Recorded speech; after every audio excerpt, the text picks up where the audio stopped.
Bonjour tout le monde et bienvenue dans ce nouveau podcast Made in Batman Legend, un Bat Talk aujourd'hui pour vous parler de la série The Penguin ou The Penguin, je vais essayer de le faire peut-être en VO, une série diffusée du 20 septembre au 11 novembre 2024 sur Max, au casting Colin Farrell qui reprend son rôle après le film The Batman, Christine Milioti, Renzi Feliz, Mark Strong, qui, pour sa part, a succédé pour le rôle de Carmine Falconet. C'est par Lorraine Lefranc, supervisé par Matt Reeves. Et pour m'accompagner dans ce podcast, les amis, moi c'est Nico et je suis accompagné de presque toute la team Batman Legends. Vous voyez sur YouTube qu'il y a beaucoup de têtes sur ce podcast aujourd'hui et j'accueille Siegfried. Coucou tout le monde. Mais également Kevin. Bonjour tout le monde. Benoît est là aussi. Salut. Alex est là également. Salut. Et enfin, le doyen Bruno est avec nous. Hello. Voilà, nous sommes presque au complet pour parler de cette série The Penguin qui aura fait parler d'elle ces dernières semaines et donc on va pouvoir nous aussi partager un petit peu notre avis sur cette série. Alors, je vous propose de faire comme d'habitude un petit tour de table sans spoiler, s'il vous plaît. On ne dit pas qu'à la fin, non, sans spoiler. Sans spoiler pour cette première partie, puis ensuite on pourra développer et dégommer du spoiler, bien entendu. Tiens, allez, je commence par Alex. Ton avis général sur cette série, qu'en as-tu pensé ?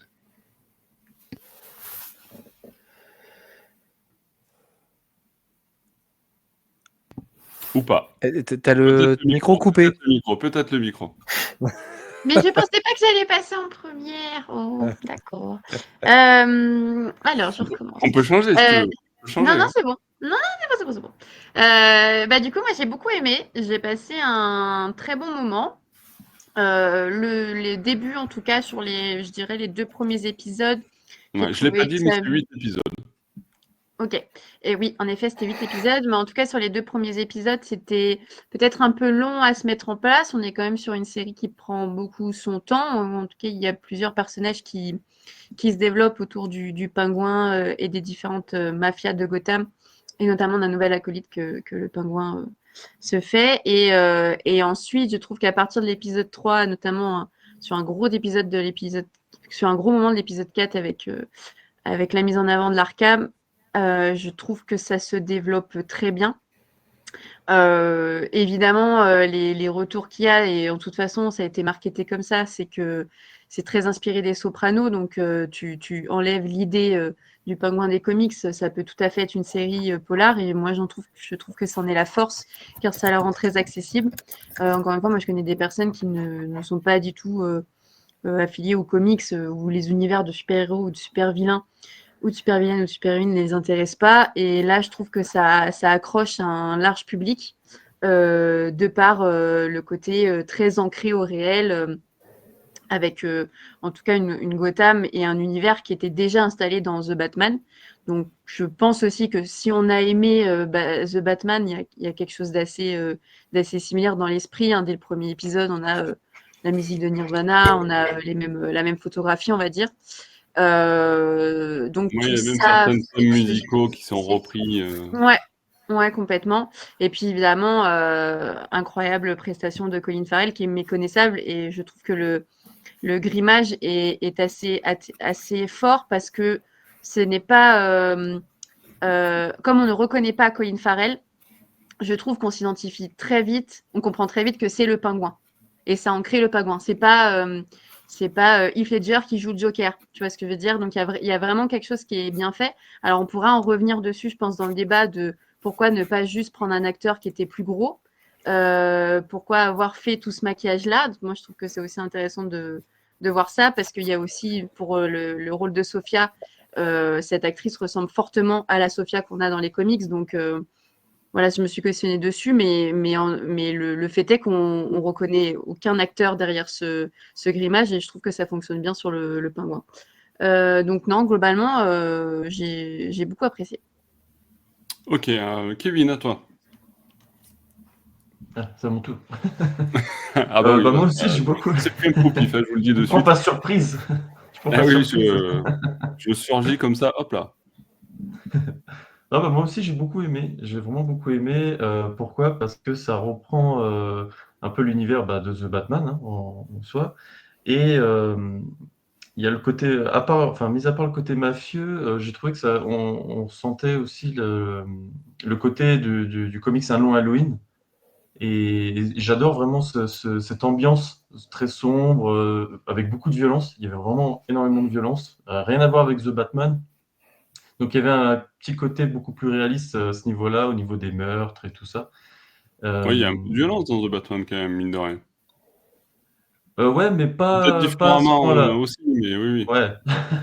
Là, c'était pas vraiment à ce point-là. Et ce que j'ai vraiment apprécié, voilà, c'est ça, c'est qu'on retrouve un peu The Batman et l'ambiance de Un long Halloween. Ouais. Et ça, franchement, j'ai trouvé que c'était vraiment top. Après, les jeux d'acteurs sont tous excellents. J'ai beaucoup aimé aussi le personnage de Sophia. Le fait de d'avoir lu Un long Halloween et ensuite de l'avoir comme ça dans la série, franchement, ça fait super plaisir. Même s'il y a quelques différences. Mais non, c'était vraiment top. Comme on a dit, même au niveau des musiques et tout, c'est excellent. Moi, j'ai beaucoup aimé. Ok, un avis encore positif sur la série. Benoît, dis-nous un petit peu quelques mots, toi. Oui, j'ai réactivé mon micro. Tout à fait. D'abord, avant de commencer, vous connaissez l'histoire du pingouin qui respire par les fesses? Oui, Eh ben, je peux il te s'est dire la fin ou assis et pas? puis Il est mort. il s'est assis et puis il est mort, quoi. Voilà. Voilà. Donc, Ah, voilà. Désolé, j'ai pas prévu le petit sono. oui, ouais, bah, bon, Mais bon. écoutez, je fais ce que je peux avec ce que j'ai. Les blagues sur les pingouins, il y en a pas Bravo, beaucoup. bravo. Ah, c'est vrai, t'as pas beaucoup de blagues sur les pingouins, mais Non, voilà. non, Écoute, c'est celle-ci, compliqué. voilà, tu auras le mérite de l'avoir faite, C'est ou ça. pas. C'était un pari? Pardon? C'était un pari? Non, c'est juste comme ça. La série Le Pingouin, moi j'ai trouvé ça sympathique, sans forcément m'enthousiasmer, vraiment m'enthousiasmer. J'ai l'habitude de regarder un peu des séries un peu mafieux, un peu policiers, etc. J'ai trouvé ça sympa. Le jeu d'acteur est très bon. Après la fin, on la voit arriver très vite. Moi, je l'ai vu arriver gros comme un camion. Et j'ai un peu du mal à cerner le personnage finalement. Donc, c'est sympa. Voilà, après, je ne sais pas si ça va être très intéressant de vraiment la regarder pour voir Batman 2. Voilà. Donc, je reste en demi-teinte. Ok. Ok, demi-teinte quand même. C'est plutôt nuancé chez Benoît. Ouais. Siegfried, tiens, dis-nous un petit peu toi ton avis général sur la série.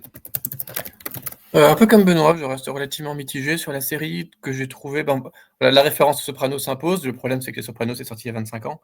Est-ce que refaire les Sopranos 25 ans après, c'est à la même pertinence? Les Sopranos brillaient aussi parce que c'est comme si c'était une série très longue, elle abordait énormément de thèmes. C'était pas juste une série de mafia qui aurait pu reprendre tous les thèmes que Scorsese déployait depuis 30 ans. Ça a ajouté, dans son nihilisme, beaucoup de thèmes qui étaient politiques, religieux, etc. Là, on n'a rien de tout ça. On a vraiment juste une série de mafia un peu basique, avec effectivement un personnage nihiliste qui peut rappeler le personnage de Gandolfini dans les Sopranos. Donc, est-ce que vous voulez voir une espèce de sous-série de mafia nihiliste, très direct, très, très cru, pourquoi pas, hein, ça c'est vous qui voyez, mais effectivement j'ai l'impression que ça n'apporte pas grand-chose en termes de scénario en tout cas. Après effectivement, ça n'apporte pas grand-chose non plus en termes de comics, hein, ça je pense qu'on sera tous d'accord là-dessus. C'est clairement, ça ne se serait pas appelé Le Pingouin, on n'aurait pas du tout vu la moindre référence à l'univers de DC Comics, donc ça n'a vraiment aucune importance de ce point de vue-là. Et après, bon, oui, effectivement, ça reste tout à fait regardable, hein, c'est plutôt bien fait. Colin Farrell est assez bluffant, effectivement, dans son interprétation. C'est surtout lui qui marque, d'ailleurs, plus que la galerie secondaire, sur un scénario qui est extrêmement prévisible, un peu bancal, avec, voilà, comme le personnage principal est amoral, on se doute un peu des pistes qu'il va explorer. Et pour une série qui veut prendre son temps, je trouve qu'elle s'autorise aussi à être extrêmement répétitive. On a tout le temps un schéma de il part de rien, tout à coup il impressionne tout le monde en allant au sommet, puis il retombe tout en bas, puis il revient au sommet, puis il retombe. Bon, ça empêche un peu de l'admirer, même si c'est un personnage que j'aime bien, hein, parce qu'effectivement c'est un des premiers super vilains vraiment humain de Batman. C'est pas un personnage qui sait tout, physiquement il n'a aucune force, il peine à en imposer, donc il a quelque chose d'assez sympathique dans le sens où, contrairement à tous les autres super-vilains de Batman qui ont tous quelque chose de vraiment exceptionnel, lui il n'a pas grand-chose, c'est toujours quelqu'un qui est en seconde zone, mais qui, en étant en seconde zone, tire les ficelles dans l'ombre pour en fait faire beaucoup plus que ce qu'on imaginerait qu'il puisse faire. Donc c'est un peu la force du Pingouin. Là, le problème, c'est qu'en le mettant sur le devant de la scène, il paraît un peu ridicule à échouer vraiment dans tout ce qu'il entreprend. Bon, voilà, je trouve qu'il y a un juste milieu qui n'est pas forcément bien atteint. Pour le coup, évidemment, on peut le rapprocher du traitement que Tom King lui imprègne dans les comics Pingouin qui sortent en ce moment, que je trouve un petit peu plus intéressant de ce point de vue-là, qui compte aussi cette histoire d'un pingouin sur le retour qui essaie de se hisser au sommet alors qu'il commence tout en bas. Mais je trouve quand même que c'est mieux raconté. Là, vraiment, tout est assez basique. Il y a 2-3 moments un peu réussis, mais pas tant que ça. Et sinon, vraiment, tout le traitement de chaque personnage et tout le traitement de l'intrigue reprend des stéréotypes qu'on a déjà eu 25 fois et sans aucune plus-value. Et si on compare à plein de séries de mafia contemporaines, il vaut quand même 1000 fois mieux regarder Peaky Blinders, évidemment. Il vaut mieux regarder Godfather of Harlem. Il vaut mieux regarder Gangs of London. Enfin, il y a vraiment beaucoup mieux dans le même registre actuellement. Et si c'était pas marketé DC Comics, je suis pas du tout sûr que ça aurait le même intérêt, parce que toutes ces séries que je viens de vous citer, je suis sûr que vous n'avez pas entendu parler de la moitié des séries que je vous cite, Gangs of London ou pire que Godfather of Harlem, c'est passé complètement inaperçu, alors que pour moi c'est 10 fois plus intéressant que ça, et pourtant c'est déjà assez moyen. Ok. Il n'aura pas fallu beaucoup de temps pour que Siegfried puisse évoquer Tom King dans ce podcast. Bruno, pour toi, quel est ton avis sur... Alors, je ne sais pas si tu vas suivre la tendance, mais si tu suis la tendance, tu vas nous dire que c'était nul, puisqu'on est parti bien, et puis la tendance part sur le déclin. Quel est ton avis, toi ? Je vais plutôt rejoindre Alexandra et Kevin. Ah, on repart un peu sur le positif. On repart Voilà. ouais. Non, moi, j'ai pas mal aimé quand même. J'ai pas mal aimé. Alors, il y a des facilités scénaristiques, des ellipses assez improbables. La fin est un peu précipitée à mon goût. Pas de spoiler, Je me hein. demandais comment on pouvait être payé. Non, mais par contre, je trouve que, bon, effectivement, la façon dont est caractérisé le personnage, si on oublie le côté, bon, c'est une série de mafieux, ça n'a pas grand-chose à voir avec les comics, etc. Bon, ça a été dit. Je suis assez d'accord avec ça, mais je trouvais qui faisait l'intérêt de la série, pour l'avoir regardé assez attentivement, c'est de démontrer à quel point le personnage est totalement amoral. Et la prestation de Colin Farrell va complètement dans ce sens. Il est relativement époustouflant et il habite le personnage dans ce sens. C'est un personnage qui n'a aucune morale. Bon, hormis le Joker qui est complètement cintré, on va dire chaque vilain de Batman a son côté, certes déviant, mais moral, à sa façon. Dent, Poison Ivy, etc. Bon, lui, on sent que rien. Et zéro morale. Et ça, c'est très, très bien retranscrit. Le rôle de Sofia Coppola est extrêmement intéressant. Le personnage et le rôle est très bien joué. Il y a un épisode 3 de Sofia Falcon. de Sofia Coppola, excusez-moi pour le lapsus révélateur, de Sofia Falcon. Mais je rejoins l'impression d'Alex, parce que c'est l'épisode 3, m'a scotché. Donc, c'est celui qui se passe à Arkham. C'est le 4. C'est le 4, je crois. Mais c'est le 4. Que j'ai tort. Mais bon, c'est l'épisode Arkham, il vaut son pesant de cacahuètes quand même. Il imprègne quelque chose finalement qui a l'air totalement secondaire à la série, mais qui est fondamental dans le fait que le personnage de Sofia devient un des personnages les plus intéressants de la série en fait. Je dirais presque qu'elle attire à elle la lumière que pourtant Colin Farrell essaye de bien attirer. Donc plutôt agréablement surpris, malgré le fait qu'effectivement, on sent que parfois les scénaristes ils se sont joués un peu aux abonnés absents. Ouais, effectivement, je confirme que c'est bien l'épisode 4, pour l'épisode qui se passe à Arkham et qui revient un peu sur l'histoire de Sofia Falcon, qui nous permet d'avoir un petit peu de background sur ce personnage-là qui, jusqu'ici, n'était pas trop présente dans la série et qui va prendre de plus en plus d'ampleur, effectivement, au fil des épisodes. Merci, les amis, pour ce premier avis. Alors, attention, je préviens tout le monde, on va rentrer en zone spoiler. Donc, si vous n'avez pas vu la série ou si vous ne voulez pas vous faire spoiler, je vous invite à aller voir la série et revenir plus tard pour qu'on puisse vous spoiler tout ça comme il faut. Maintenant, les amis, place aux choses sérieuses. On peut y aller, on peut dire les choses, on peut dire les termes, comme diraient les jeunes. L'histoire de ce pingouin vous a-t-elle convaincu? J'ai l'impression que c'est pas le cas de tout le monde. Justement, Benoît, est-ce que toi, cette histoire du pingouin, est-ce qu'elle t'a convaincu? Est-ce que le fait que ça se passe dans l'univers DC Comics, comme l'évoquait Siegfried, c'est juste un prétexte ou il y a quand même une histoire qui se raconte et qui est plutôt intéressante ou pas?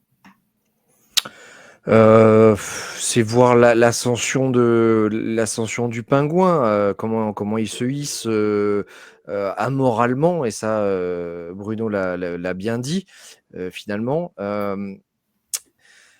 Est-ce qu'il y avait un énorme besoin de raconter tout ça? Peut-être que Cela ça dit, aura ça fait un peu le tri pour le deuxième film. Voilà, est-ce que ce aura vraiment un impact sur le deuxième film, en sachant qu'il est passé de directeur de boîte de nuit à voilà, chef de la mafia? Peut-être, effectivement, et que ça ait besoin d'être raconté.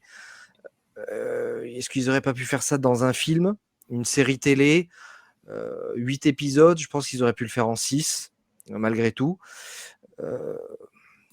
Comme je l'ai dit tout à l'heure, en fait, ça reste quand même une histoire assez basique de mafieux qui veut monter les échelons. On en a vu des dizaines. Il n'y a que le côté, pour moi, amoral du personnage qui vaut un peu le détour, et les personnages secondaires comme Sofia ou comme Victor, qui sont à la fois des victimes, bourreaux et consentants ou pas. Ça, on va dire, c'est l'intéressant. Ensuite, en lui-même, l'histoire est assez simple, est assez basique, finalement. Ouais. Alexandra, justement, on a évoqué plusieurs fois le rôle de Colin Farrell qui interprète le pingouin. Alors, c'est vrai que Bruno l'a dit, Benoît aussi, c'est peut-être un personnage qui n'a pas trop de valeur morale. Est-ce qu'il a vraiment aucune valeur morale, ce personnage-là, interprété par Colin Farrell? Dans la série? Ouais. Globalement, sur le point, on va dire, de la méchanceté, moi, c'est ce qui m'a vraiment plu. Et c'est ce que j'avais très peur. En fait, j'avais très peur de ça en amont de la série, en tout cas sur l'annonce qu'il y avait. Car ce qu'on peut voir autant chez DC et principalement chez Marvel, parce que Marvel a beaucoup fait de séries, c'est ce côté où le vilain devient plus un anti-héros qu'autre chose. Et on n'arrive plus à vraiment montrer une méchanceté qui est assez froide, assez vide. Vraiment sur des séries, parce que pour répondre un peu à ta question, Benoît, je pense que pourquoi en une série? Parce que aussi c'est un format qui marche, parce qu'il fallait développer la plateforme Max, il fallait de la communication dessus, il fallait des grosses séries. Donc les grosses séries pour attirer les nouveaux et nouvelles abonnés sur Max, c'était Le Pingouin, Dune et House of Dragon, tu vois, ces choses comme ça. Surtout que le succès de The Batman, je pense, a donné envie, en tout cas aux producteurs, de proposer le pingouin sur Max.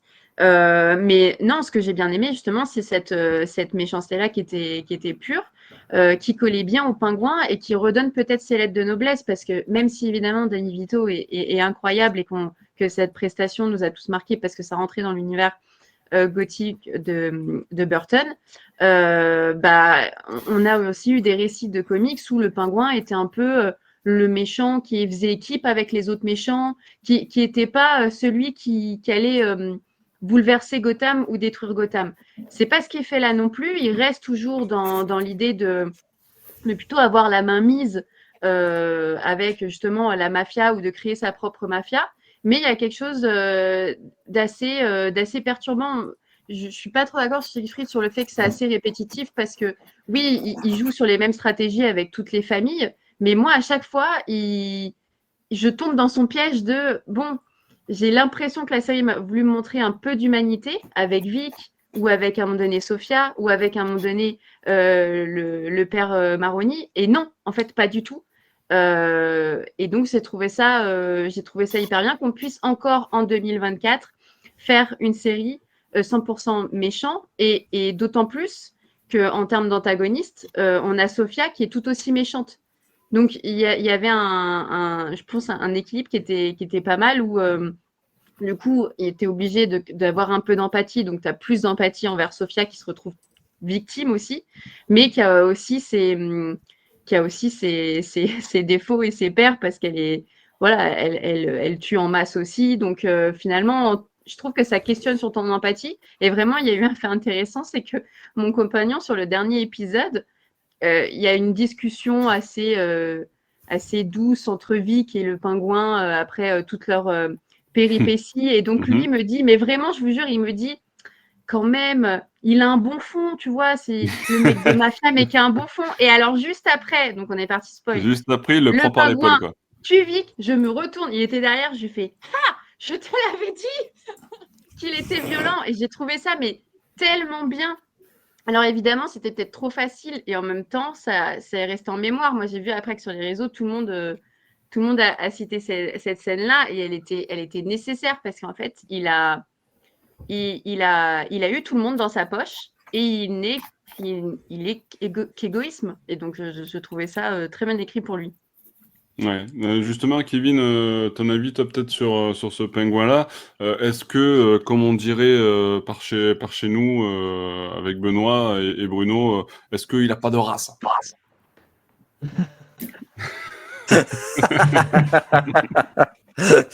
train de le C'est perdre. un peu ça. Désolé, je comprends pas ce langage, mais je suis de l'Oise. Non, mais moi, j'ai beaucoup aimé cette version du pingouin. Pourquoi? Parce que comme l'a dit Alexandra, déjà on voit son évolution et surtout comparé aux autres versions qu'on a vues, ne serait-ce que déjà dans les comics ou dans les autres films, il tourne un peu au ridicule. Là, on voit sa force, on voit de quoi il est capable vraiment, et c'est le côté que j'ai vraiment beaucoup plus apprécié que par rapport à l'histoire principale. C'est vrai que Siegfried dit que les histoires sont un peu simples, mais ce qui est vraiment, ce qui marque le plus, c'est ça, c'est le personnage du pingouin, comment il a évolué, qu'est-ce qu'il fait pour réussir. Euh, Rien que le fait qu'au début, il s'attache à Victor et qu'il prend soin de sa mère, on nous montre que ce personnage a de l'attachement pour quelqu'un, voilà, qui est gentil. Et au bout d'un moment, au fur et à mesure des épisodes, on voit que, en fait, c'est pas du tout le cas. Et ça, moi, j'ai trouvé ça chouette. C'est vraiment le côté le plus important de la série pour moi. Et c'est ça qui marche vraiment. Parce que là, on a un pingouin vraiment menteur. Enfin, il ment à tout le monde. Il est cruel. Et comme l'a dit Alexandra, à la fin, ce qu'il fait, c'était utile. Moi, je me souviens, ma femme, quand elle a regardé, elle a dit, moi, c'est une scène que je veux oublier. Parce que c'est trop marquant, c'est trop choquant ce qu'il a fait. Et moi aussi, j'ai adoré ce côté-là parce que c'est le pingouin. C'est le titre de la série, c'est The Penguin. On s'attend à ce que, voilà, on veut absolument qu'il réussisse à la fin, on veut que ce soit lui qui prenne la ville. Oui, mais ce qu'il fait, c'est quand même horrible. Donc, il y a ce côté-là anti-héros, mais c'est vraiment ce qu'on apprécie le plus. Et oui, son ascension. Et puis là, c'est un vrai chef, quoi. On voit bien qu'il se développe de plus en plus et qui est vraiment de plus en plus cruel. Il y a un moment donné, il y a une scène où quand il est dans les sous-sols et que Sophia pose sa bombe et il dit, enfin, on voit qu'il était attaché un peu à tout le monde dès le début de la série et quand on voit que lui, il se barre le premier dès qu'il voit la bombe sans rien dire à personne, voilà, on sait que là, ça reste quand même le pingouin. Donc il y a un côté qu'on retrouve dans les comics où lâche, un peu menteur, et en même temps, il a beaucoup évolué par rapport à ce qu'on a pu voir par le passé. Donc pour moi, ça, c'est excellent. Ça, c'était pas mal. Ouais. Siegfried, justement, tu étais plutôt mitigé, toi, sur l'apport du scénario et de l'histoire du pingouin sur l'univers. Enfin, comment tu rebondis sur les propos de Kevin qui dit que, justement, ça permet d'avoir quand même une évolution du personnage. Moi, je suis plutôt d'accord avec lui. Ça montre quand même l'ascension du pingouin dans l'univers et ça nous permet d'appréhender la suite de cet univers-là, qui aura donc un nouveau film et peut-être d'autres séries. avec quelques changements et quelques statuts qui ont évolué malgré tout.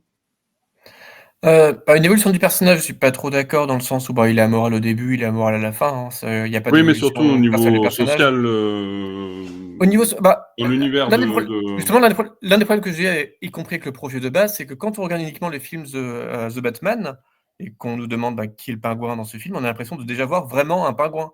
Un pingouin déjà installé, qui est déjà un super criminel depuis des années, et qui dirige The Lounge exactement comme dans les comics, le pingouin mûr dirige The Lounge. Et en fait, on découvre dans cette série que en fait, ce pingouin qui dirige le club n'est qu'un sous-fifre des Falcone, mais en fait n'est absolument personne. Il est limite passé de chauffeur à directeur d'un club du jour au lendemain, mais juste en étant une espèce de serviteur de cette famille mafieuse. Et finalement, c'est la série qui se passe pourtant une semaine après les événements du film The Batman, qui est un peu l'ascension du pingouin, son année 1 si on veut.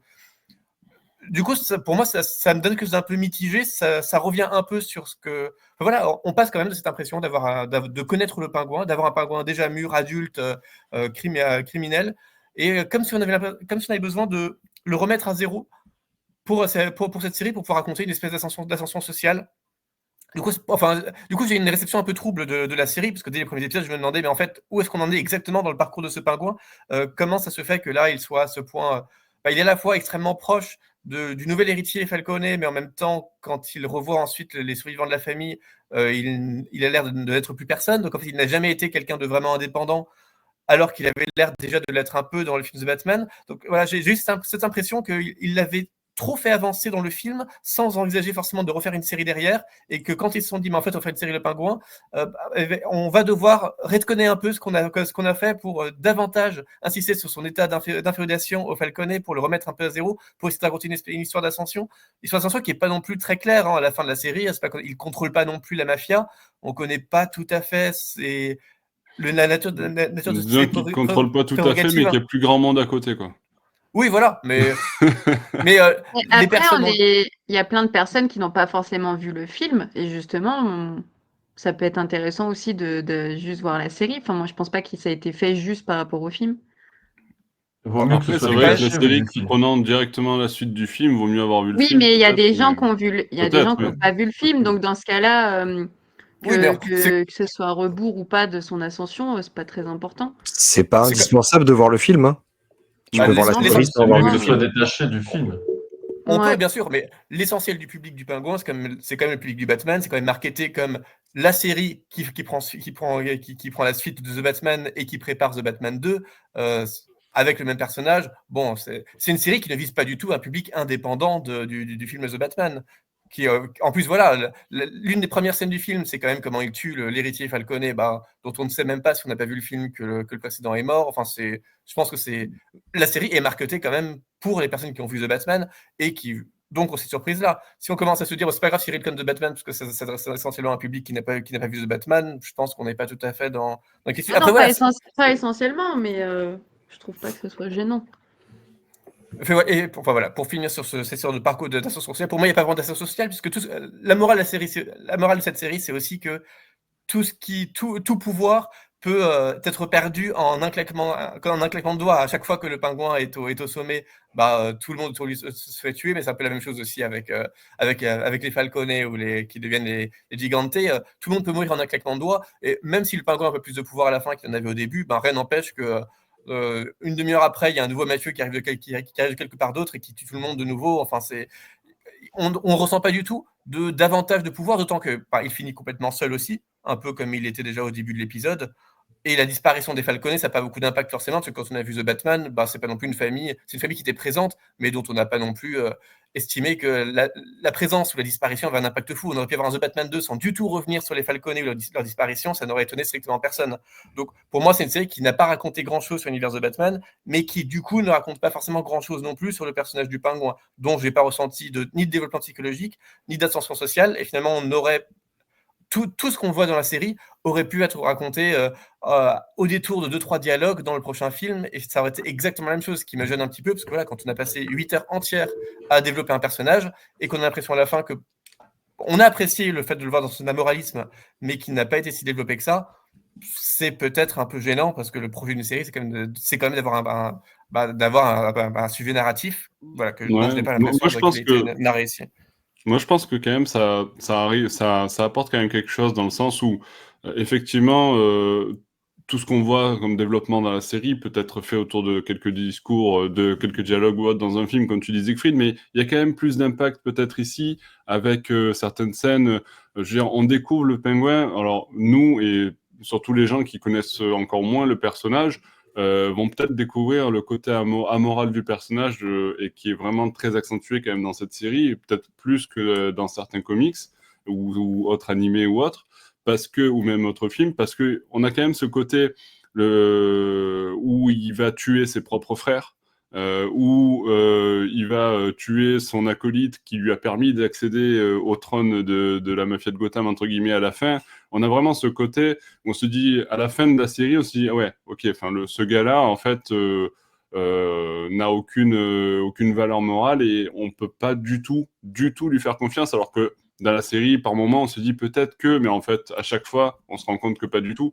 Et ça peut Justement, aussi permettre de développer ce côté-là pour le public. pour moi, la série accentue aussi le côté on est dans des comics. Et ça, c'est un peu dommage parce que pour un The Batman qui voulait tenter un peu platement, mais qui tentait quand même d'avoir une espèce de postulat réaliste, là, on nous dit juste, bah, regardez, c'est un méchant de comics, regardez, il tue tout le monde, il tue ses sidekicks sans aucun problème, comme dans les comics. Et en fait, la personne qui l'affronte, Sofia Gigante, c'est exactement aussi une sociopathe amorale qui veut aussi plus de pouvoir et qui tue aussi tout le monde. Bah, voilà, on est vraiment dans ce genre d'univers complètement irréaliste où en fait, c'est même plus question d'intérêt, et on est juste entre des méga sociopathes qui tuent tout le monde et qui détruisent tout autour d'eux sans aucun souci pour la vie.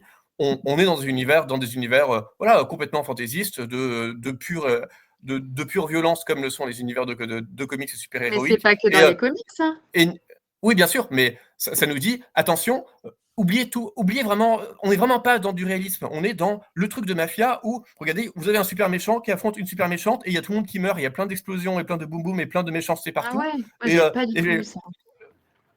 voilà, J'aurais- là où The Batman va tenter quand même d'avoir une ambiance urbaine, de construire une ville, là on est vraiment dans regardez, vous avez un méchant de comics qui affronte une méchante de comics et puis ça finit en un truc de comics où de toute façon tout le monde est immoral, cherchez pas le moindre réalisme social ou psychologique, tout va finir par des morts partout, dans du pur nihilisme. C'est un projet qui est pas inintéressant mais qui pour moi tranche aussi un peu avec la volonté qui avait été à l'origine celle de The Batman et qui aboutit surtout à quelque chose que je ressens comme un peu caricatural, d'autant que ça mine un peu aussi l'individualité du pingouin, qu'il affronte une super vilaine qui est son exact pendant, enfin qui fait un peu la même chose et qui a un peu la même démesure que lui. Ça nuit aussi un peu, je trouve, à son hiératisme. Ouais, ça, j'ai trouvé ça Mais dommage. quand tu parles de pas du Après, tout de psychologie, pardon Kevin, mais non, non, juste parce que après, j'ai oublié, mais juste quand tu dis qu'il n'y a pas du tout de psychologie, enfin justement, Sophia a une psychologie, elle a pas du tout, elle a beaucoup de nuances, elle a beaucoup de profondeur. En effet, sur le pingouin, on est sur quelque chose d'assez froid, mais elle a été trahie à chaque fois. Elle a subi des traumatismes à plusieurs reprises à l'asile d'Arkham avec 10 ans d'enfer. Et donc, ça lui apporte une vraie valeur ajoutée. Pour moi, elle n'est pas du tout juste un copier-coller du pingouin. Justement, elle a beaucoup plus d'humanité. On voit qu'elle entretient, certes, une relation sordide avec son ancien psychiatre ou médecin, enfin, je n'ai pas le terme, mais du coup, elle, je trouve, apporte de l'émotion, apporte quelque chose de différent et J'ai aussi une belle l'impression que c'est un évolution. psychiatre. Juste, si je peux me Ouais, permettre. ouais, psychiatre. Ouais, bah, il fait mal son boulot. Hein. Ouais, très très mal. Psychiatre à Arkham, Ouais, c'est on compliqué. Hein. aperçoit une petite séance de MDR qui est plutôt voilà, réaliste, mais c'est vrai que sur le coup, bon, ouais, bref. Non, mais voilà, Euh, c'était juste pour rajouter ça. non, mais bien sûr. Alors effectivement, moi, c'est vrai que je suis plutôt team Alex parce que je trouve que justement la série ne m'a pas forcément euh, fait penser personnellement, comme le dit Siegfried, c'est du comics et ça m'a pas du tout ramené à cet esprit-là. Je trouve qu'ils ont quand même réussi à conserver l'esprit du film, et après, effectivement, bon, chacun sa perception. Kevin, tu voulais intervenir tout à l'heure, tu peux le faire si tu veux. Non, j'allais justement dire exactement la même chose qu'Alexandra à propos de Sofia, mais je voulais rajouter aussi que ils ont fait aussi la série, c'était pour qu'on puisse aussi se rapprocher des habitants un peu de Gotham. Là, on voit vraiment la ville de Gotham sans Batman, quoi. On voit les habitants, comment ils vivent. Oui, on Donc, voit un peu plus la ville que dans le film, oui. Voilà, pour moi, il n'y a pas besoin de voir le film. C'est un complément du film, mais ça parle du pingouin parce que voilà, on l'a vu dans le film et que tout le monde avait apprécié le jeu d'acteur de Colin Farrell, on va dire. Mais c'est un plus sans Batman, tant mieux, heureusement d'ailleurs. Moi, je trouve que c'est mieux qu'on voit pas du tout Batman et qu'on voit un peu plus la ville de Gotham. Voilà, on s'imprègne de cette ambiance-là et justement, ça peut aider pour dans The Batman 2. On connaîtra déjà un peu mieux qu'est-ce qui se passe pour les habitants, comment. Enfin voilà, je trouve que On a c'est peut-être plus plus de intéressant. background C'est un petit plus. sur la ville. Voilà, c'est un petit plus quoi qui fonctionne pour moi. Ok. Alors les amis, on a évoqué un petit peu son rôle. J'aimerais du coup qu'on parle de Christine Milioti. Bruno, qu'as-tu pensé de la performance de l'actrice qui interprète Sofia Falcone, alias Gigante, dans la série? Ben, moi, je rejoins complètement Alexandra. Je trouve pas du tout que le personnage de Sophia soit le pendant, le copier-coller du pingouin. Je trouve que s'il y a un personnage qui est un tant soit peu lumineux ou un tant soit peu, qui provoque un tant soit peu d'empathie dans la série, c'est bien elle. Parce que à la base, elle n'a pas l'air d'avoir forcément un mauvais fond, plutôt même au contraire. Et par contre, ce fameux épisode 4 qui montre à quel point Arkham, le lieu, est capable de transformer à peu près n'importe qui en démon. Et ça, c'est assez impressionnant et assez bien rendu. Mais à la base, elle n'avait pas vocation à devenir celle qu'elle devient dans les derniers épisodes. Et même en devenant celle-là, je trouve qu'elle le fait avec plutôt de la classe. Ce qui n'est pas du tout le cas du personnage du pingouin. Parce qu'il réussit, certes, mais enfin, il est méprisable. La moitié des plans qu'il met en place sont soit foireux, soit il réussit, mais parce qu'il a. Je veux dire, la façon dont il se débarrasse de Maroni, c'est un coup de bol monstrueux. Il est en train de se faire latter et l'autre, il fait une crise cardiaque devant lui.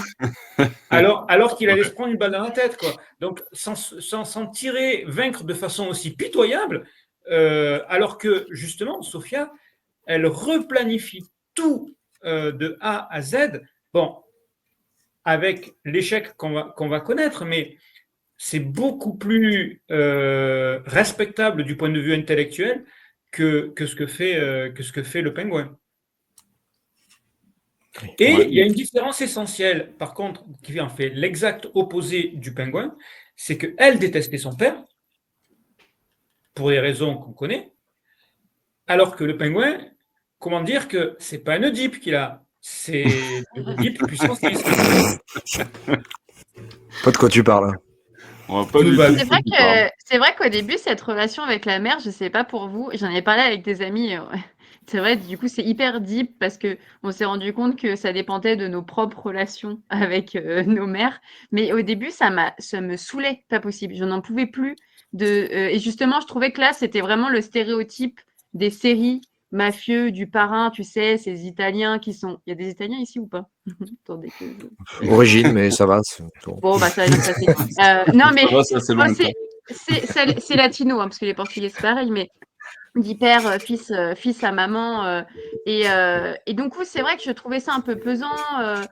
Je comprenais pas trop l'intérêt, ou justement, si l'intérêt était de le rendre gentil et anti-héros et empathique, ça me dérangeait. Et je comprends mieux, en fait, pourquoi elle était là pour ces épisodes de fin qui montent en puissance et qui sont hyper intéressants, où tu comprends voilà, sa maladie, où tu saisis qu'au final, moi, je ne l'avais pas du tout venir, le fait qu'il vu venir, qu'il avait tué ses deux frères. Mais en effet, il y a un rapport à la famille qui est intéressant, quoi.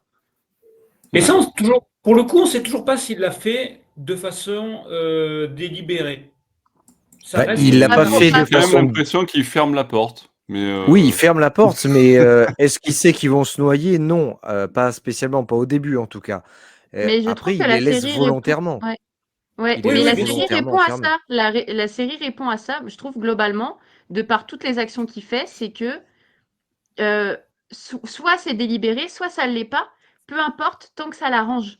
C'est ça. Oui, Moi, c'est c'est ça. ce que j'ai compris là. C'est ce que j'ai compris, c'est que il faut qu'il y trouve son but et son propre intérêt par pur égoïsme. Et c'est en ça, pour moi, la définition du pingouin, comme la définition ou le mot même du Joker serait la folie. Bah, du coup, le pingouin est égoïste et c'est pour ça que j'ai bien aimé la série. Pour moi, elle valide cette caractérisation qui répond bien à ce personnage-là. Ouais, et puis ce que tu Pas de disais, race. Bruno, c'est vrai, il est opportuniste dans le fait que toutes ses actions, une bonne partie sont foireuses et ses plans sont minables. Et par un jeu de hasard ou par un coup de génie au dernier moment, il arrive à s'en sortir. Mais c'est vraiment, la plupart du temps, c'est des coups de bol, quoi. Et bon, on va dire, il a ce génie-là d'arriver à rebondir. Mais après, c'est quelqu'un qui va se servir des autres à tous les niveaux, que ce soit physiquement ou psychologiquement, justement, pour arriver là où il veut et finalement s'en débarrasser. Euh, mais ce que j'ai du mal à saisir, moi, finalement, c'est ce complexe d'Oedipe là qu'on disait avec sa mère. J'ai du mal à comprendre qu'à la fin, finalement, il la garde parce que elle sait ce qu'il a fait, elle l'a toujours haï, elle l'a toujours détesté, et il a cette espèce d'amour hyper bizarre, hyper strange, alors qu'il a buté tous les autres. Même Vic, qui était, on va dire, la personne la plus proche de lui et qui aurait pu vraiment l'aider, pourquoi pas. Mais non, il décide de garder sa mère qui est un légume face à une Alors fenêtre dans un elle lui bed. demande de pas de la tuer si jamais C'est elle ça. devient comme ça. Hein. Donc Mais finalement, c'est quoi? C'est simplement de l'égoïsme dans le sens où il veut Exactement. ressentir que sa mère, C'est elle de est fière de l'égoïsme. lui, Et- mais finalement, enfin, il en a pas besoin. Ça Donc il y flatte a ce son truc ego, un en peu fait. bizarre. Je Et pense que ça est-ce flatte son ego. Et il a besoin de ça. Il a besoin de se sentir flatté. On le sent tout au long oui, du film. Il a besoin de bah cette oui. reconnaissance qu'il n'avait pas forcément de sa mère, qu'il n'a pas forcément de ses employeurs, qu'il a de personne, sauf peut-être de Vic. Et il finira par le tuer. Mais il a besoin de nourrir son ego. Et du coup, je pense que ça, à la fin, ben, il le fait parce que ça lui fait. Ça flatte ce côté, ben, je l'ai fait, mais au fond, on n'a absolument pas l'impression qu'il le fait par amour. Même si son Oedipe est totalement déviant par définition, mais on n'a pas l'impression vraiment qu'il fasse ça pour elle. C'est presque un prétexte en fait. Ça lui donne peut-être pas bonne conscience, mais ça lui donne au moins l'apparence de quelqu'un qui a un but. C'est ce qu'il répète à Vic tout le long. Je vais faire ça pour ma mère, je vais faire ça pour ma mère, je vais faire ça pour ma mère. Tu fais ça pour toi, c'est tout. Tu es un gros égoïste, tu n'as aucune morale et tu le montres bien jusqu'à la fin, alors que ta mère est un légume, ben, tu la gardes parce que ça flatte ton ego. Ah Et ben moi j'ai vu ça c'est comme la ça. différence qu'il y a avec Sophia, parce que elle tenait vraiment à son frère tenait à elle. Et j'ai lagué. Non, non, vas-y, on t'entend bien. On t'entend. Non. Bon, on t'entend plus, Benoît. T'es là ou pas, Benoît? Excusez-moi. Ouais, vas-y, Oui, oui, vas-y. oui. Nous, on t'entendait bien. Excusez, ouais, j'ai lagué chez moi. Je suis pas loin de Marseille en même temps. Donc, oui, je Ça, disais, c'est pour le off. Les gens vont pas comprendre. C'est une blague perso. Ouais, je vous préviens. Voilà. oui, oui, oui, c'est une inside joke. Mais voilà, contrairement à Sophia, où du coup, elle est aimée par son frère, elle aime son frère, et c'est le seul repère qu'elle avait qui disparaît. Contrairement, voilà, son père, elle le déteste, elle le hait, et même c'est assez bizarre aussi de la part de Falcon d'enfermer sa fille parce que il est un meurtrier. Il aurait très bien pu camoufler ça et faire croire que c'était quelqu'un d'autre, sans forcément mettre sa fille à Arkham pendant 10 ans. Ou je veux dire, avec les psychopathes qu'il y a ou les psychiatres qu'il y a à l'intérieur d'Arkham, ils auraient très bien pu lui faire un espèce de lavage de cerveau et puis elle aurait tout oublié et c'était fini. Mais ce truc malsain, et je trouve ça un peu bizarre de la part de ce personnage-là, de l'avoir autant traumatisé. Et pendant toute la série, je me suis dit à un moment, est-ce qu'elle va se barrer? Est-ce qu'elle va avoir la force de se barrer et de se dire, je suis pas de ce monde-là, puisqu'on le voit dès le premier épisode, elle n'est pas elle est pas du monde de la mafia, elle le connaît parce que tant son frère lui en a parlé, mais mais pas plus. Donc, et franchement, j'étais super content quand à la fin elle dit bon, ça va, on se retrouve à l'aéroport. Et justement, elle a brûlé la maison, il reste plus rien, et elle va pouvoir s'en aller. Et bon, bah, malheureusement, c'est pas le cas pour elle, et c'est assez horrible le sort qu'il lui réserve. C'est l'un des seuls personnages auxquels j'avais d'empathie. C'est bizarre. Ok. Siegfried, toi, qu'as-tu pensé du personnage interprété par Christine Milioti? Je comprends tout ce que disent mes collègues, hein. Effectivement, c'est le seul personnage de la série qui a un peu de développement, même si ce développement se fait un peu en amont, notamment dans le flashback. Bon, que personnellement, j'ai pas aimé, mais je sais que beaucoup ont beaucoup apprécié. Sans doute aussi parce qu'effectivement, ça montre un destin un peu tragique d'une personne qui n'était pas destinée à ça. Encore qu'on évoque un moment que quand elle était enfant, elle tuait des animaux et on sait jamais si c'était vrai ou si c'est une rumeur qu'elle portait par d'autres.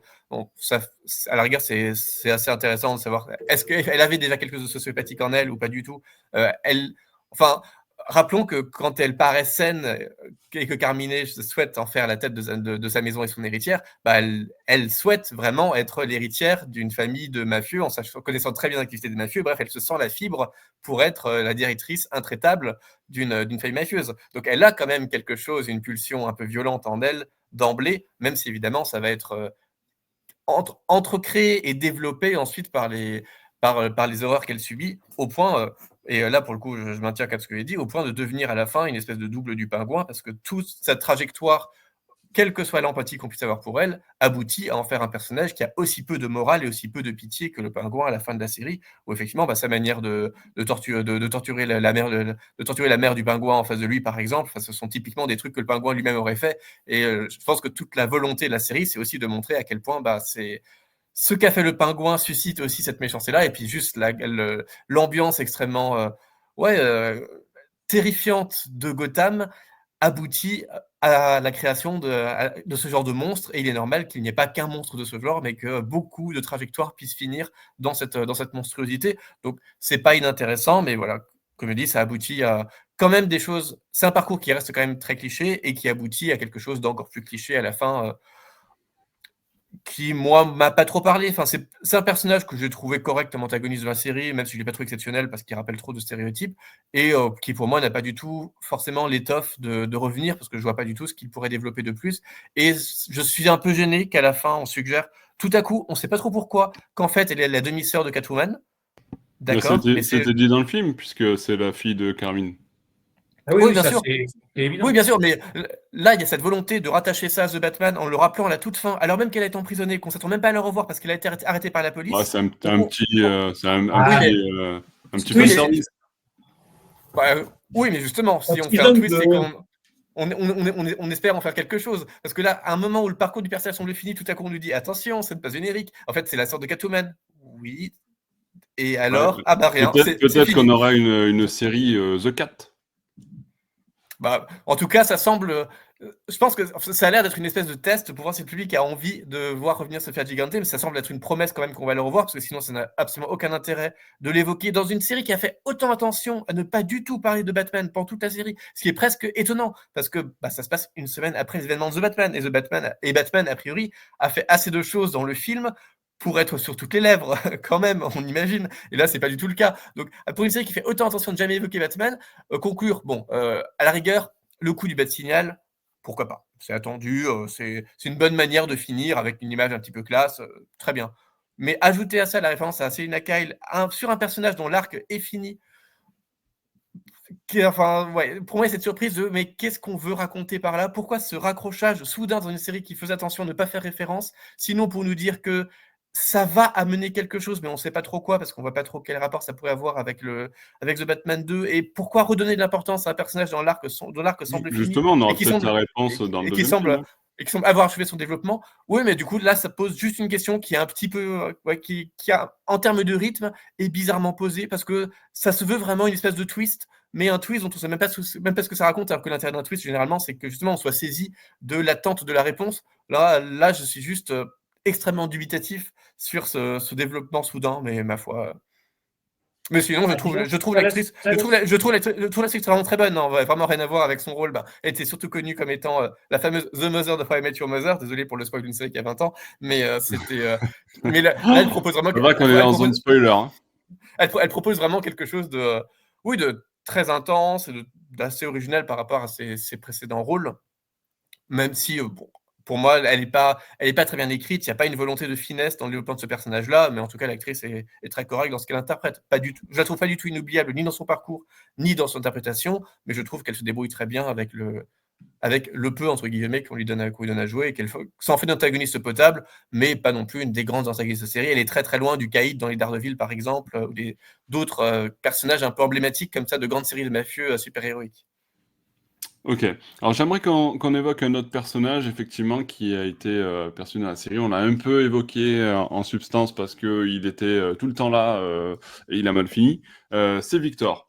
Donc un gamin de la rue, enfin de la rue, ouais, qui fait partie des bas quartiers de Gotham, enseveli sous les eaux à la fin du film et qui est recueilli au final par le pingouin. Alors déjà, j'aimerais vous demander qu'est-ce que vous avez pensé du personnage de Victor. Et puis en première sous-question, et je vais faire appel à votre plus grande sincérité, j'aimerais vous demander, est-ce que pendant la série, vous vous êtes demandé, est-ce que c'est un personnage qui existe? Et est-ce que vous avez essayé de le rattacher à quelques personnages des comics ou autres qu'on aurait pu déjà apercevoir? Je sais que certains ont déjà fait l'exercice. Kevin, tiens, qu'as-tu pensé de Victor? Au début, je sais que tout le monde pensait que ça aurait pu être Victor Zaz, de Ouais, son prénom Victor. ouais, par rapport à son prénom, Bon ouais. après, voilà, c'est pas du tout le cas. Mais non, moi, il m'a pas fait penser à un autre personnage des séries comics ou autres.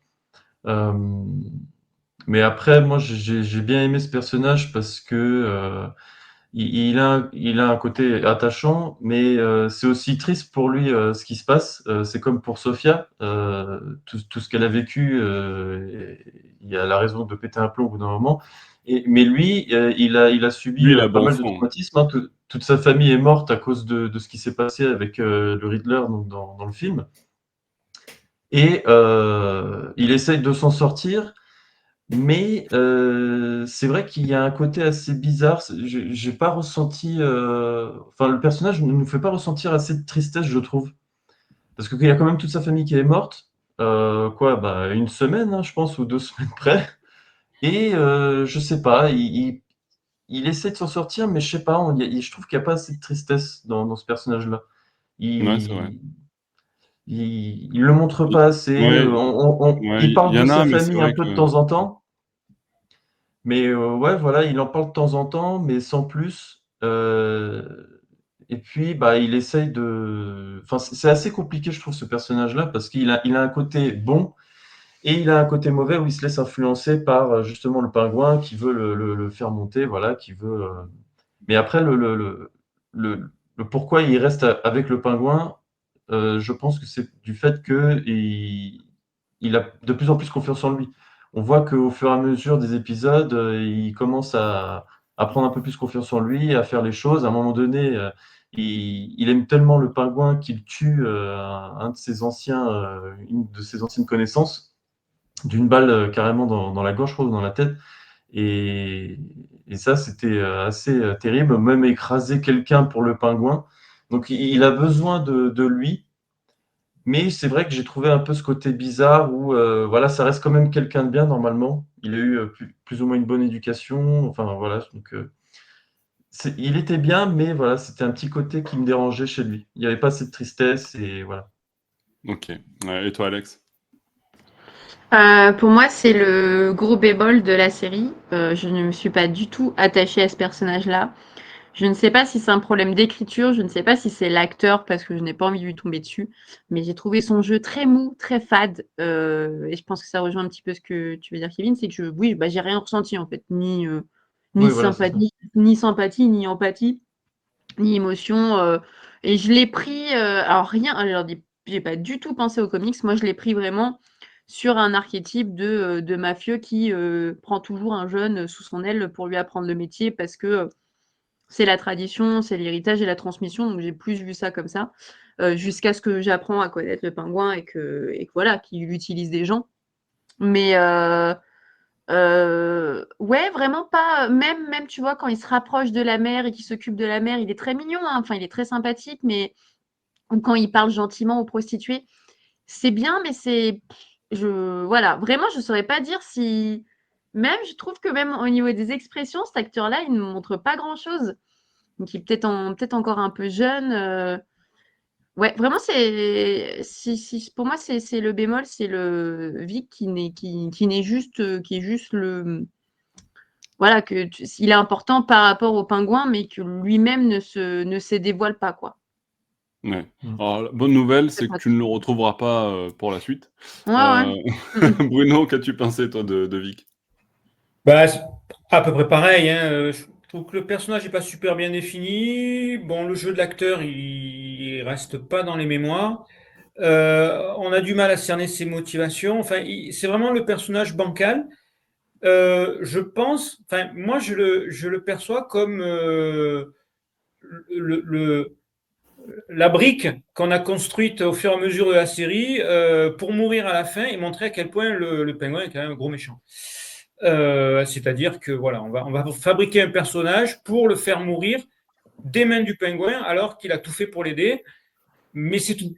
Pour le reste, ben, on lui donne quelques attributs. Il est gentil, bégaye, il essaie d'avoir une amie, une copine, mais ça marche pas. Effectivement, voilà. C'est un petit patchwork pas franchement bien défini, mais qui a vocation à une vocation utilitaire pour montrer que voilà, c'est un bon gars, mais malgré tout ce qu'il aura fait pour, euh, pour Oz, ben, il va le buter, quoi, c'est tout, parce qu'il est comme ça. Et je pense que c'était sa seule utilité. Ok. Siegfried, Benoît, vous voulez rajouter quelque chose sur Vic? Moi, la seule référence que j'aurais sur le personnage en termes de comics, c'est le fait qu'il vole une jante, enfin, C'est il le vole la Jason Todd voiture, des temps c'est modernes. Jason Todd. C'est le Jason Todd, mais finalement qui aurait mal tourné. C'est le seul lien que je vois. Moi, j'étais un petit peu plus accroché au perso parce que je le trouvais gentil, sympathique. Et ouais, voilà, le voir essayer de justement enfin, à la fois de monter dans l'organisation, mais en même temps de tomber moralement, et pour finalement finir comme ça, alors qu'il avait plusieurs moments où il aurait pu s'échapper et peut-être reconstruire une vie avec quelqu'un d'autre ou simplement se barrer de Gotham.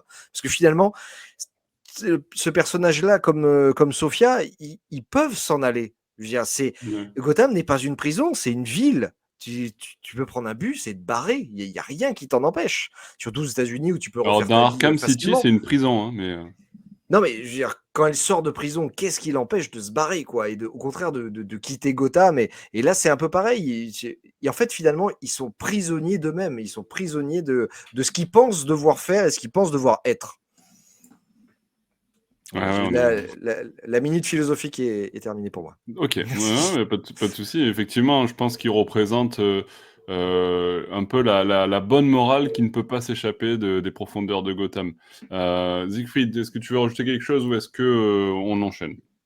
Non, bah, globalement, je suis assez d'accord. Effectivement, c'est un peu le personnage qui portait le discours social du film, cette volonté de montrer, bah, c'est ce qu'on dit tout à l'heure, la véritable Gotham, de montrer qu'il y a de vrais habitants, des citoyens qui vivent une vie malgré tous les grands combats super-héroïques. Et ça pouvait avoir de l'intérêt, voilà, en montrant cette espèce de famille afro-américaine qui galère un peu, mais qui a un fort esprit familial. C'est un peu cliché, hein, c'est vraiment la bonne famille qui est destinée à mourir, mais bon, ça aurait pu porter quelque chose et finalement, enfin, ça a été très bien dit par Bruno pour le coup, c'est vraiment le personnage dont plus on avance et plus on sent qu'en fait, il n'a été créé que pour mourir à la fin et qu'il a pour seule et unique fonction de recevoir juste le minimum d'intérêt et de sympathie pour que sa mort nous surprenne, mais sans porter de véritables fonctions dramatiques et donc sans avoir non plus de véritable écriture, de véritable cohérence.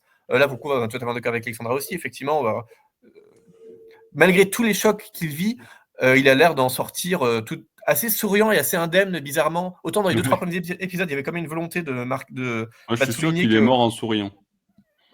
Bah, peut-être, mais au tout début, il y a vraiment une volonté de marquer qu'il Il est est quand même un peu please. choqué par les nouveautés qu'il est en train de vivre auprès du pingouin, même s'il apprécie ses sentiments de pouvoir. Et puis ensuite, vraiment, il vit les pires choses qui vraiment auraient dû affecter cette espèce d'innocence. Et il n'est plus affecté. Du coup, on le ressent plutôt comme un personnage innocent à la fin, alors que c'est son innocence qui aurait dû faire de sa mort un véritable choc. Donc, ouais, je trouve il y a sans doute un échec avec ce personnage qui empêche de s'immerger dans la série, alors que justement, c'est aussi le personnage par lequel on aurait dû pouvoir prendre la série, parce que comme c'est le personnage un peu réaliste, celui qui ressemble un peu plus au spectatorat, on aurait dû clairement ressentir beaucoup plus d'empathie pour lui que pour les autres personnages, et ça, maintenant, ça marche pas. On reste tout le temps en retrait de ce personnage-là, parce que son parcours n'est pas assez travaillé.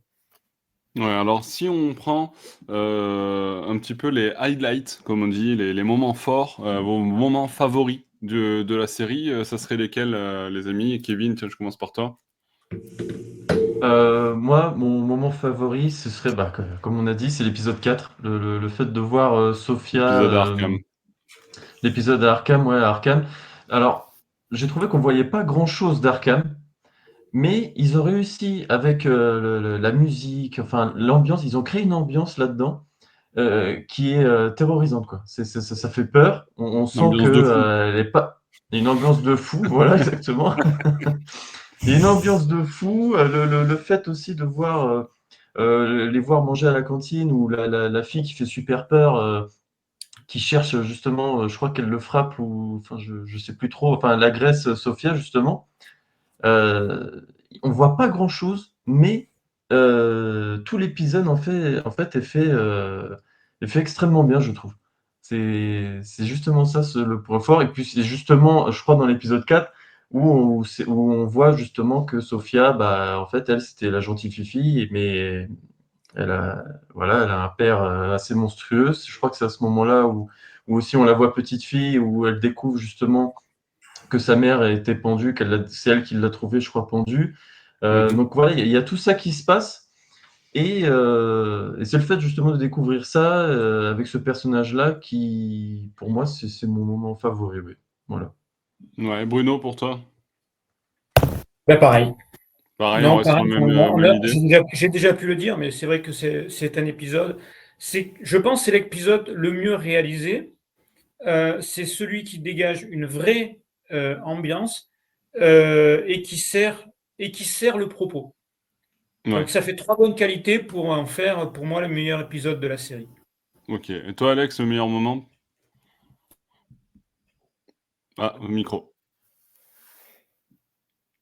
J'allais dire celui-ci, mais je vais tricher.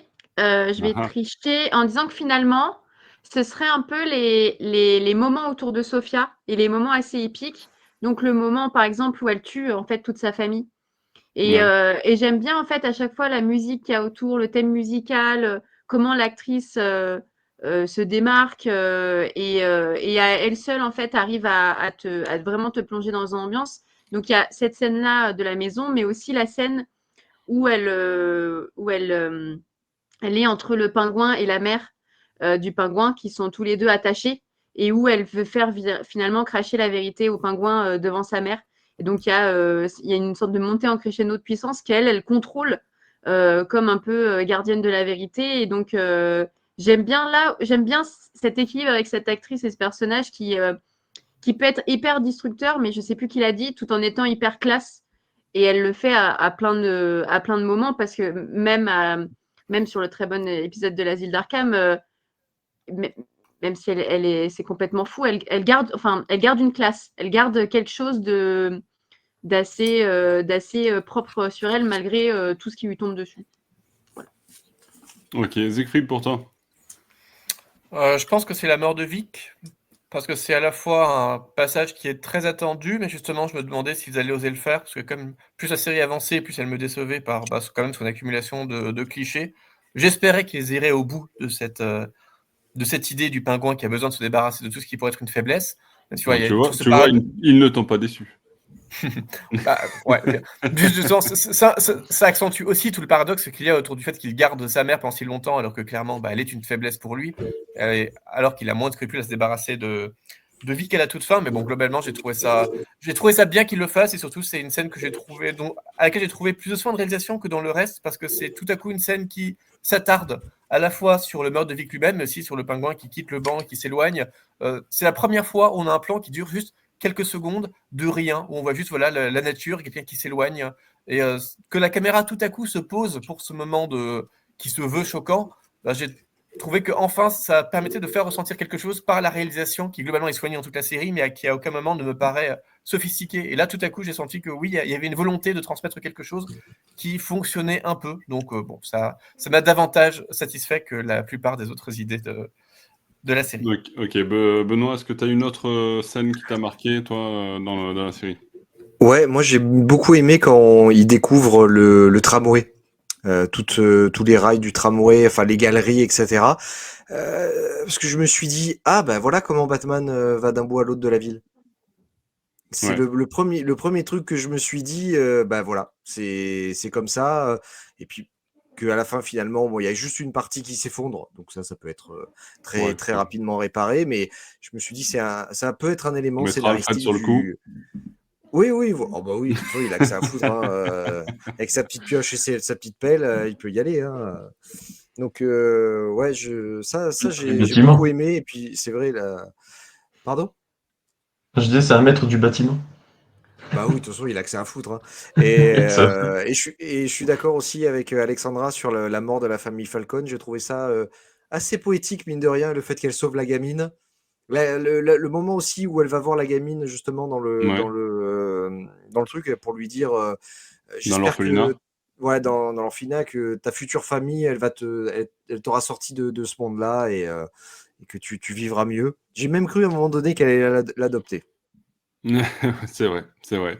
Ouais, moi aussi. Tiens, Siegfried, Mais n'empêche, toi la qui série, elle aurait pu s'appeler Les gens Sophia. compris. The Sophia. The Sophia, hein, parce qu'elle arrive au niveau du pingouin, moi je trouve que c'est bien. Ouais, non, mais c'est ce qui fait aussi un peu la surprise de la série, c'est-à-dire que le pingouin n'est pas le seul maître à bord. Ouais. Siegfried, justement, on a un peu évoqué au cours de ce podcast, tu l'as dit juste avant, la série veut se démarquer du film, il ne évoque en rien Batman et ses épopées, enfin, si ce n'est plus les épopées du Riddler, mais pas forcément de Batman. Mais que fait Batman? Où est-il? Pendant toute cette série, j'ai envie de dire, il se passe plusieurs jours, voire semaines pendant toute la série. Il se passe pas mal de choses à Gotham. Et à aucun moment, notre cher Batou ne va pointer le bout de ses oreilles pointues. Comment on explique ça Il avait J'en sais des rien, podcasts à faire. J'imagine que Il c'est avait des podcasts à faire avec nous, c'est pour ça. probablement. Il écoute du Nirvana dans sa cave accroché au plafond. Voilà, il peut pas, Ça, il c'est peut pas tout probable. faire. Il regardait le 10h47. Trop occupé. Non, c'est vrai que c'est surprenant. Moi, je m'attendais à ce qu'il y ait peut-être un petit quelque chose. Ils ont juste mis le bas de signal à la fin. Ils ont quand même décidé de se dire, bon, on va l'appeler. Là, ça Pour commence passer à le partir relais. en vrille. Mais Dans ce bon, cas-là, je veux bien répondre, mais vas-y. moi, je voulais pas du tout voir Batman et j'étais très contente de ne pas le Ouais. voir. Ouais. Et je Moi pense aussi, que ouais. ça aurait été néfaste pour le personnage et pour la suite des films. J'entends bien les retours et les arguments comme quoi c'est peu logique parce qu'en effet, il n'y a pas de raison qu'il ne puisse pas voir ce qui se passe ou au tout moins là, à des moments où notamment où Sophia fait exploser les égouts du quartier Ou et alors, j'ai une il théorie, aurait il dû ne répéter. travaille pas les semaines B. Si tu veux. Mais en fait, non, parce que pour moi, justement, comme c'est resté ancré sur un réel qui est propre aux pingouins et à la mafia, et en fait, c'est vendu comme ça. En fait, c'est vendu par le nom, et marketingement, il n'y aurait pas pu avoir un Batman juste sur une série Le Pingouin. Dès le début, je trouve que la série ne mentait pas sur le fait qu'on allait avoir une ascension sur un personnage. Et au final, c'est aussi bien de développer d'autres. Je pense on a déjà assez vu Batman. Ça fait énormément de films qu'on le voit, qu'il est mentionné, même sur des séries hautes comme Gotham. Et attention à l'effet répétitif qui peut devenir assez épuisant, ce qui est en train de vivre actuellement Marvel pour plein de personnages ou même sur le MCU en général. Je Alexandra, ça suis fait même 2 sûre. fois que tu parles de Marvel quand même. Pardon. Je fais ce que je veux encore, mais si. mais, C'est un scandale. Non, mais je plaisante bien. mais, pardon, qu'est-ce que je voulais dire Oui, et en plus on va en avoir plein en fait du Batman parce qu'il y a plein de choses qui vont s'annoncer. On sait qu'on va le voir aussi en série, en film d'animation. Si ces séries-là peuvent être des respirations sur le personnage-là, parce que en fait, il faut bien, si Batman aurait été présent, il faut que ça raconte quelque chose. Pour moi, il n'aurait pas eu assez de place. Et j'attendais pas un final countdown entre le pingouin et Batman. J'attendais vraiment un pingouin ancré dans la ville et face à la mafia. Donc c'est ce que j'ai eu, quoi. Ouais. Moi, ce Non, que mais j'aurais. il ferait surtout tâche aussi dans la série. Il ferait tâche et puis on sera beaucoup plus content aussi de le voir dans The Batman 2. Ouais, ce qui est bizarre, c'est quand même, il n'est pas du tout évoqué, comme le disait Siegfried. Et ce qui aurait pu être intéressant, c'est de pas forcément le voir, parce que justement, c'est une ombre et bon, celui-là surtout, Ouais. On il aurait pu travaille que la sentir nuit. peut-être son ombre sur une sorte de Ouais, c'est ça. crainte. Et peut-être simplement évoquer ah merde, il a attaqué notre convoi, ou tu vois, juste des choses comme ça, dire il y a quand même une présence, mine de rien. Mais là, il est inexistant totalement. Et pour un justicier comme Batman, c'est quand même bizarre, surtout que, bon, là, peut-être pas dans cet univers, mais il est censé quand même connaître beaucoup de choses. Donc, bon, Je suis c'est. d'accord, hein, Après, moi je trouve vraiment très bien. Je trouve vraiment ça très bien qu'il soit pas dans la série parce qu'effectivement il aurait pas eu sa place. C'est un personnage de film. S'il commence à apparaître à la fois dans les films et à résoudre les séries, bah ça laisse pas du tout de place au moindre développement de l'univers. Donc Mhm. en cela je suis entièrement d'accord avec Alexandra. Mais effectivement, bah, c'est ce que je disais tout à l'heure aussi et c'est ce que Benoît vient de redire. Là, son absence de la série n'explique pas non plus pourquoi il est aussi absent, y compris dans les discours de la série. Et voilà, comment ça se fait que le monde criminel ne soit pas bouleversé par tout ce qu'a vient de faire littéralement un super-héros qui a participé à l'assassinat de Falcone, à l'arrestation du pingouin, qui a tabassé le pingouin, qui a participé à l'arrestation du Riddler, enfin qui a participé à tous les événements liés à la criminalité de la semaine dernière. Il devrait être sur toutes les bouches. On devrait tout le temps dire faisons ça en espérant que Batman ne nous verra pas. Voilà, comme on l'a dit, tiens, il a attaqué un convoi, peut-être que la prochaine opération, il faudrait la faire de façon plus cachée. Soyons imprévisibles pour que Batman ne nous attrape pas. Il suffit de glisser 2-3 petites phrases comme ça, c'est pas grand-chose pour se souvenir que on est dans le monde de The Batman, une semaine après The Batman, et Batman existe, et The Batman devrait être une terreur constante pour tous ces personnages, vu qu'en plus ils le connaissent pas trop, c'est les tout débuts de ce personnage-là qui pourtant a déjà fait beaucoup trop de bruit. Donc son absence là tient quand même de logique, quelle que soit l'excuse par laquelle qu'on puisse trouver pour expliquer son absence, et il y en a plein, hein. Il est absent, il est malade, que sais-je, l'absence totale d'excuses pose question, et l'absence totale de toute référence à lui est juste purement incohérente. Et là, c'est vraiment juste une facilité c'est une volonté de ne pas du tout évoquer Batman, mais qui ne fonctionne juste pas du tout quand on prétend suivre l'univers de Batman. Il y a un moment, il faut choisir. Soit on fait une série dans l'univers de Batman, soit on le fait pas du tout. Mais là, cet entre-deux tient quand même de l'illogisme. Bon, on est quand même bien dans une série de Ah, Batman, malgré tout. Mais après, c'est Ouais. comme les comics. C'est comme pour les comics, c'est pareil. Il y a des récits où il y a Batman, où il est en grande difficulté. Pourquoi est-ce qu'il n'y a pas Superman, son ami, qui débarque pour Non, l'aider, pour non, régler Kevin, l'histoire vite fait? on n'amène pas Superman dans le débat. Non, mais c'est un Ouais, peu écoute, l'autre en truc-là collant, ça aussi. suffit. Oh, ça va, il est bien, ça va. Il est gentil. Trop. Ah, je plaisante, mais oui, effectivement. Bah, ça serait trop facile, en fait. C'est un peu Ce serait trop facile, l'arme voilà, fatale, c'est pour ça. ouais. Ouais, puis écoute, il avait la gastro, il pouvait pas être là. Je te dis, Eh oui. Non, mais il s'occupait D'ailleurs, faites attention, il y d'aménager ses a, tunnels. il y a la gastro qui tourne en ce moment. Les amis, Lavez-vous les on mains. approche de la fin de ce podcast. Lavez-vous les mains, comme le dit Kevin. On approche de la fin de ce podcast. Envie d'une saison 2 ou pas pour le pingouin, Alex? Non. Non. Ok. Bruno? Non, en tout cas, pardon. Argument, Alexandra, bravo. Non, pas en l'état, en tout cas pas que sur le pingouin, parce que selon moi, on a fait le tour. C'est ce qu'en plus disait Siegfried. Si tu as vu et le film et la série, voilà, tu as une idée globale de ce qu'est le pingouin vu par Matt Reeves. Après, s'il y a une autre série qui continue à explorer Gotham avec d'autres personnages, avec peut-être Catwoman avec Sophia, et que lui, il apparaît par moment, oui, mais sur le pingouin même, non. Et de toute façon, c'est pas voulu. Et on sait très bien que, si on veut, la suite de cette série est le Batman 2. Et je trouve ça très intelligent pour le coup. Donc, non, mais en Ouais. l'état, ça me va très bien. Puis, il faut arrêter à un moment donné de faire d'enfiler en fait les saisons sur une série qui a été bonne, parce que des fois, ça ressemble à rien. Pas sur autre chose, je cite beaucoup d'autres choses, mais désolé, mais Cobra Kai, où je suis très très fan, qui est dans l'univers des films de Cobra Kai. Et là, ils sont à la 6e saison, c'est une catastrophe en fait. Faut arrêter, c'est un massacre. Les- Non. Les 2 premières Non, étaient mais non, merveilleuses. c'est pas une Les 2 catastrophe. premières Oui. étaient merveilleuses. Mais oui, mais justement, les 2 premières leçons, et ensuite, tu as les scénaristes qui tournent en rond sur les mêmes persos et les mêmes enjeux parce que c'est trop. Et des fois, en fait, une saison, c'est bien. Une saison, Oui. ça se déguste, c'est un apéro et ça me va. L'apéro. Alors, c'est l'apéro. Est-ce que quelqu'un a un autre avis sur. Quelqu'un a envie d'une saison 2 sur le Pingouin? Dites-le comme ça ira plus vite. Hormis le fait de savoir comment il a trouvé son parapluie, je vois pas ce que ça apporterait. Tu crois qu'ils vont reprendre la chanson de Rihanna, My Umbrella?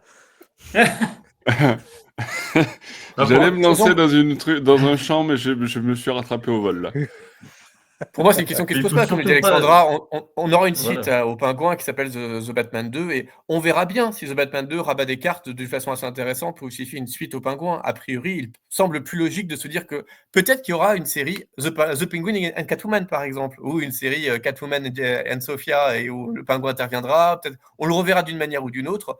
Pour l'instant, on sait très bien que il n'y aura pas de saison 2 parce qu'ils ne sont pas du tout dans une optique de faire une série en plusieurs saisons parallèle à The Batman. Là, pour l'instant, on est juste dans une extension d'univers et un développement de personnages, supposé amener le prochain film qui va raconter des choses que pour l'instant on ne prévoit pas du tout parce qu'on ne sait pas du tout pour l'instant à quoi ça va ressembler, qui ça va impliquer, à quel point même le Pingouin sera absent ou présent dans ce film.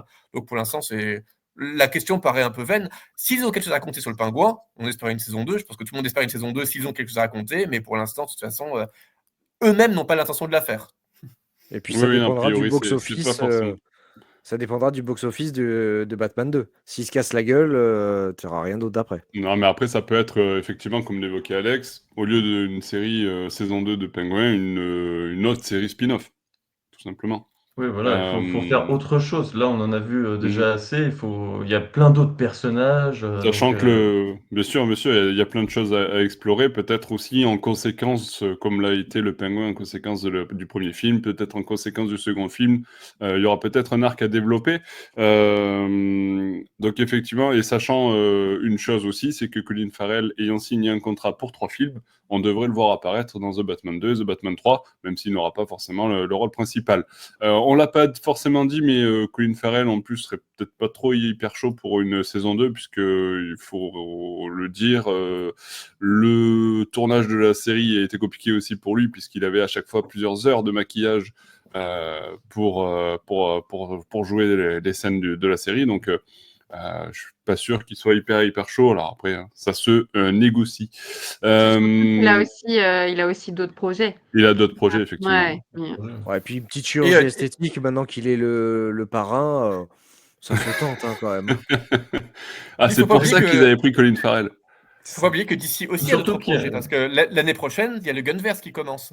Et Gunn n'a pas trop envie non plus qu'on ait 15 séries spin-off de The Batman qui sortent en même temps que ses propres séries qui vont commencer son Gunverse. Donc il y a aussi ça à quoi il va falloir faire attention. Là, effectivement, ils sont assez libéraux là-dessus parce que pour l'instant, le Gunverse n'a pas commencé, mais quand il va commencer, ils vont... Justement, tout l'intérêt du Gunverse, c'est aussi de recentrer un peu les projets pour accentuer la nouvelle continuité. Donc, ils ont déjà annoncé qu'il y aura sans doute une ou deux autres séries spin-off de Matt Reeves, même si, bon, pour l'instant, tant qu'elles n'ont pas commencé, on sait à quel point un projet, ça peut vite s'annuler. Mais ils ne vont sans doute pas non plus être dans l'espèce de multiplication de Marvel autour d'une continuité qui est uniquement parallèle, alors qu'ils vont tenter de renforcer et de donner une identité déjà à leur nouvelle continuité à eux. Tout à fait. Je ne vous demanderai pas quel genre de spin-off vous voulez aller voir. On a un peu discuté de ça entre les lignes là pour cette fin de podcast. Est-ce que vous voulez rajouter quelque chose, les amis, sur cette série The Penguin avant qu'on conclue ce podcast? Ou est-ce qu'on a fait le tour un petit peu de tous les sujets que vous souhaitiez évoquer? On est tout bon? Ok. On peut surtout pas faire de saison 2 pour moi. De quoi? C'est la gueule. Là, je disais juste qu'il faut surtout pas faire de saison 2. Parce qu'il y en a beaucoup qui veulent une saison 2. Ça va faire casse-gueule tout de suite. Ouais.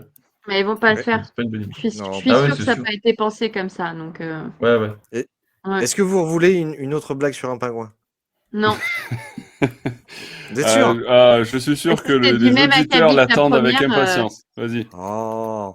Alors attends, Vas-y, attends, Quoi on va faire un truc. Quoi Je vais conclure ce podcast et puis ça sera la conclusion du podcast. On arrêtera Oh. après la petite C'est beau, blague. c'est magnifique.